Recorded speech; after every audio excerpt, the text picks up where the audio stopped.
Yeah, before we started today, I just have another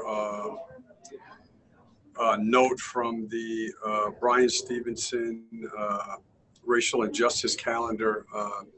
It was in 2017 that in Charlottesville that 200 members of white supremacist, alt-right, neo-Nazi, and pro-Confederate groups marched at the University of Virginia. And it was a prelude to their scheduled protest of the next day because the city council in Charlottesville was tearing down a monument that had been dedicated to Robert E. Lee.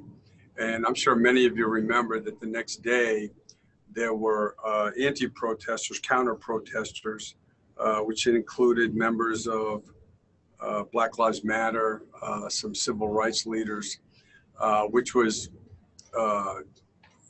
not pleasant, and it led to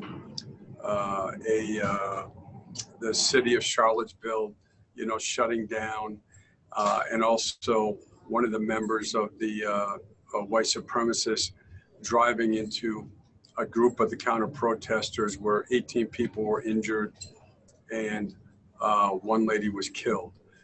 And again, if you don't do it, I would urge you to get on the calendar from time to time and educate yourself on our history and some of the events that have shaped where our country's at today.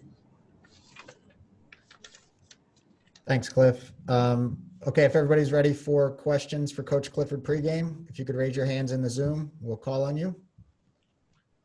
First question's for Dan Savage, OrlandoMagic.com.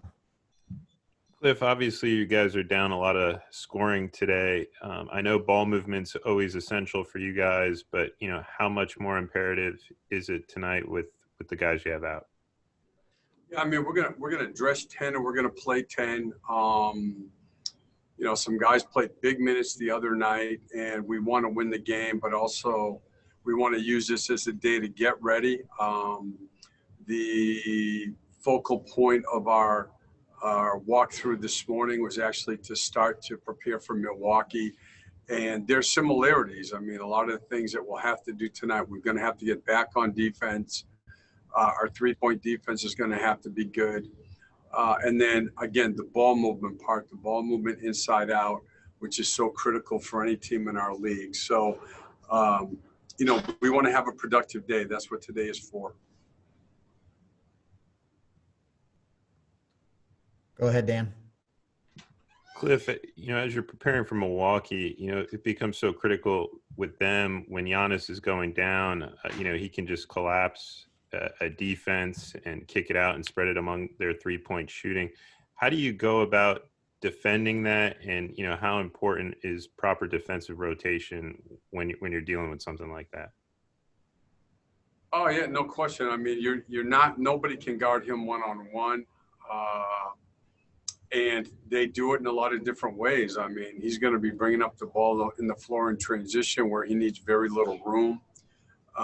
He's a screener and a ball handler in their pick and rolls. They put him in the post some, but he's also very good just playing out of player movement. And they have so much shooting and skill on the floor that it's hard to, be sprinting off to the ball so that when he catches the ball, you're in position to help. So not only does he get to the basket, but he's a terrific and willing passer on the perimeter. And there's certainly challenges there. That's why they have the record that they do. And the other part about him is he's a terrific defender. So he's a great all-around player, obviously a superstar and one of the best players in our league. Josh Robbins, The Athletic. Steve, have you been able to check in with Terrence after he returned to the bubble? And given that he'll have to quarantine, how will he attempt to ramp himself back into a rhythm ahead of the playoff series? Yeah, I have. He said he feels fine, good. And, now we're just waiting on word from the league on how long his quarantine will be. And, he can still, there's things that he can do to, he won't decondition that much. He had done a lot of work and he was in really good shape. He's going to be like the other guys. We're going to have to find different ways to get our group in rhythm here.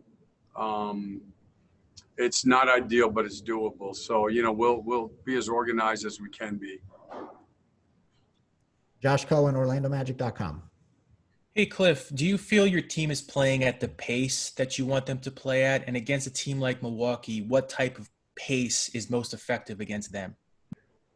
Yeah, we're actually playing in the bubble here. We're playing at a slightly quicker pace than we were from the All-Star break on, which was helping us. And watching it, I mean, we've just played 4 really good defensive teams. I think Boston's 7th. I believe, no, I'm sorry, Boston was 5th. I believe Indiana was 7th. I think Philadelphia was 8th, and Toronto was 2nd. And if you look at the shots that we were able to create through much of the parts of those games, they're shots that you can win with. So, you know, Milwaukee is the best defensive team in the league. They're great at protecting the rim. And they're like any other great defensive team. There's things that you have to be able to do and do it consistently to have a chance to beat them.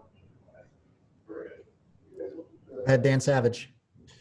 Cliff, I know we touched on it a little bit the last time you played them, but for Brooklyn, with as much, you know, roster changeover as they've had, for them to be as successful as they've been, even though, you know, 3 of the guys are familiar faces that are carrying their load offensively, you know, how impressive is that, you know, considering all the turnover they've had? Oh, they've done a great job. You know, they've been scoring. They're playing up and down the floor. They put great pressure on your defense. You know, not many teams run after makes, and they get the ball in and up the floor quickly. And hey, look, they've had a great week with some terrific wins. Anything else for Coach Clifford? Oh, one other thing, George, I just want to say the other thing tonight, and we have this afternoon game, but we're all thinking about Orlando City tonight. And I'm going to say this. I remember Nani playing for the Red Devils, Man United against Bayern Munich. I think it was like 7 or 8 years ago in a Champions League game at Old Trafford. And he had 2 goals in that game, which, by the way, for you guys who are not soccer fans, that's called a brace. And that's my prediction tonight. 2-1 Orlando City. Nani gets the brace. Thank you. I did not know what a brace is. Okay, everybody. Thank you.